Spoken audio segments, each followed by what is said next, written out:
தோல்வி அடைந்தவர் என்னுடைய கட்சி கூட்டம் ஒன்றிலே நான் ஒரு கிரேட் நேம் வைத்திருந்தேன். இது நான் இப்ப உங்களுக்கு சொல்றது நினைக்க வேண்டாம், இதற்கான ஆதாரங்கள் உண்டு. நான் ஒரு கிரேட் நேம் வைத்திருந்தேன். இந்த போராட்டத்திலே ஈடுபட்டு இன்றைக்கு முன்னாள் போராளிகள் என்று இருக்கிறவர்கள் என்னுடைய கட்சியிலே நாங்கள் சேர்த்துக் கொள்ள வேண்டும் என்ற கிரேட் நேம் வைத்திருந்தேன். இதற்கான ஆதாரத்தை நான் சொல்றேன்.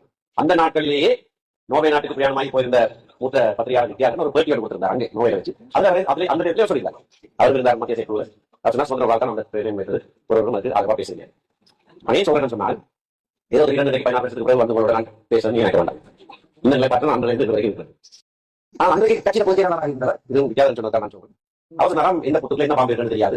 இதை நாங்கள் கவனமாக இருப்போம். அந்த கட்சியில பொதுச்செயலாளராக இருந்தார். வேறு முயற்சி நடந்தது. ஒரு தடவை என்னுடைய மத்திய செயற்குழுவிலே இதை பற்றி பேச்சுவார்த்தை எழுந்த போது ஒரு பாராளுமன்ற உறுப்பினர் சொன்னார், இப்ப போராளிகள் எவரும் இல்லை, உண்மையான போராளிகள் குப்பி அடிக்கப்படும், இன்னைக்கு தோய் சொன்னார். எந்த காலத்தில் ஒரு பாராளுமன்ற உறுப்பினர் சொன்னார். நான் சொல்லிட்டேன். ஆனால் அப்படியான காலகட்டங்கள் எல்லாம் நாங்கள் ஒரே நிலைப்பாட்டு தான் சொன்னாங்க. அதுக்கு காரணம் இருக்கு. அந்த காரணத்தை நான் சொல்றேன். அந்த காரணம் நான் இப்ப சொல்றேன். இப்ப இன்றைக்கு சொல்றது இல்லை. 12 வருஷத்துக்கு முதல்ல ரவிராஜ் நினைவு பேருரை ஒன்றை நான் ஆட்டினாங்க. அது எல்லாம் எல்லாம் இருக்குது. நீண்ட உரை ஒன்றை நான் சவத்தில் ஆட்டினேன். அதுல ஆயுதம் எடுத்து போராடிய போராளிகளை குறித்து என்னுடைய நிலைப்பாட்டை மிக தெளிவாக அன்றைக்கு நான் சொல்றேன். திரும்ப சொல்றேன். எனக்கு அதுக்கு நம்பிக்கை வேற தெரிஞ்ச விஷயம் நான் சொல்லிடுறேன். எனக்கு இல்லை, எனக்கு அதுக்கு நம்பிக்கை. சில பேருக்கு சத்தியாகிரகம் நம்பிக்கை அதே சரி அந்த அந்த முறையில நம்பிக்கை இல்லை. ஆனால் அன்றைக்கு சொன்னதை நான் திருச்சோம்.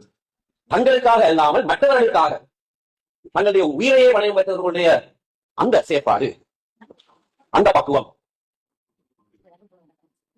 அதை எவரும் மீற முடியாது. அது மிக மிக உயர்ந்த ஒரு பங்களிப்பு, ஒரு அர்ப்பணிப்பு. அதற்கு அதிக முறையாக இருக்கலாம். ஆனால் நாங்கள் இருக்கிறோம் பரவாயில்லை, என்னுடைய இனம் வாழட்டும் என்று சொல்லி தந்த உயிரை பணையம் வைத்து முன்னாலே வருகிற அந்த அர்ப்பணிப்புக்கு நிகராக வேறு எதையும் சொல்ல முடியாது. அன்றைக்கே சொல்லிவன் பதிவு பார்க்கலாம். அந்த அர்ப்பணிப்பை நாங்கள் மிக உயர்ந்த என்னுடைய விடுதலை போராட்டத்திலே அது ஒவ்வொரு வடிவங்கள் ஒவ்வொரு காலகட்டம் எடுக்கும். ஆனால் எந்த வடிவத்தை எடுத்தாலும் எந்த காலகட்டமாக இருந்தாலும் என்னுடைய உயிரை நான் அதுக்கு கொடுக்கிறேன் என்று முன் வந்த அர்ப்பணிப்பை போல அதுக்கு நிகரான அர்ப்பணிப்பு வேறு எதுவுமே கிடையாது. அது நான் சொல்லிக் தெரிஞ்சாலும் அது தெரிஞ்ச விஷயம். ஆனால் அந்த நிலைப்பாடு தொடர்ச்சியாக நடைபெறும். ஆனபடியினால்தான் இந்த இன விடுதலைக்காக முயற்சி செய்கிற மிக பிரதானமான கட்சி, நாங்கள் ஒரு இனம் என்று முதலிலேயே வரையறைத்து அறிவித்த கட்சி, தொடர்ச்சியாக தமிழ்மக்களுடைய முழுமையான ஆதரவை பெற்ற கட்சிகள் அப்படியானவர்கள் இருக்க வேண்டும்.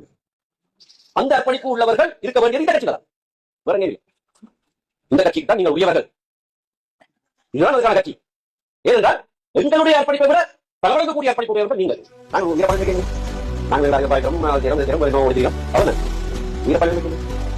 உயர் பணியம் வைத்து போராடியவர்கள், எங்களை விட கூடுதலான அர்ப்பணிப்பு உள்ளவர்கள் இருக்க வேண்டிய கட்சி இந்த கட்சி.